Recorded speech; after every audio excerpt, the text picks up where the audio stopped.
पुस्तक मेले का शुभारंभ हो चुका है और पहले दिन असम के राज्यपाल लक्ष्मण प्रसाद हमारे साथ हैं। सर, कैसा लग रहा है? किताबों से आपका बहुत पुराना नाता रहा है, पुस्तक मेले में कैसा लग रहा है?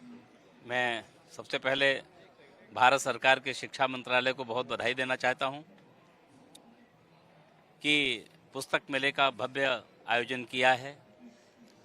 और आदरणीय प्रधानमंत्री जी कहा भी करते हैं कि देश के सभी युवकों के अंदर और सभी जन के अंदर, हमारी माताओं बहनों के अंदर, बेटियों के अंदर के पास में एक पुस्तक अवश्य होनी चाहिए, क्योंकि पुस्तकें हमारे सबसे अच्छी एक मार्गदर्शिका होती हैं, एक हमारी अच्छी मित्र होती हैं और हमें एक व्यापक ज्ञान का बोध कराती हैं, हमारे ज्ञान का विस्तार कराती हैं, दुनिया का दर्शन कराती हैं।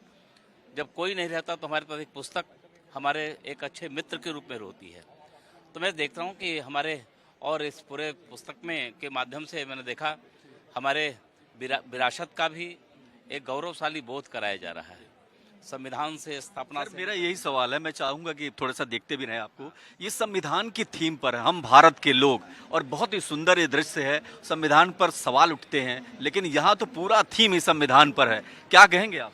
निश्चित रूप से ये मेले में लोग आए, मुझे खुशी है कि बड़ी संख्या में हमारे युवान, बेटियां, बच्चे, युवा सब भागीदारी कर रहे हैं और संविधान की स्थापना और संविधान के मूल उद्देश्य से ये परिचित होंगे और किन विचारों को लेकर के संविधान स्थापित हुआ था और उसके मूल में क्या था, उसके वास्तविकता से परिचित होंगे।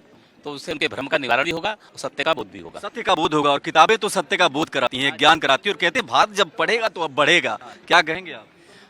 देश बढ़ भी रहा है और आगे बढ़ने का संकल्प भी है और 2047 का एक विकसित भारत बने, आदरणीय प्रधानमंत्री जी संकल्प दिलाते हैं।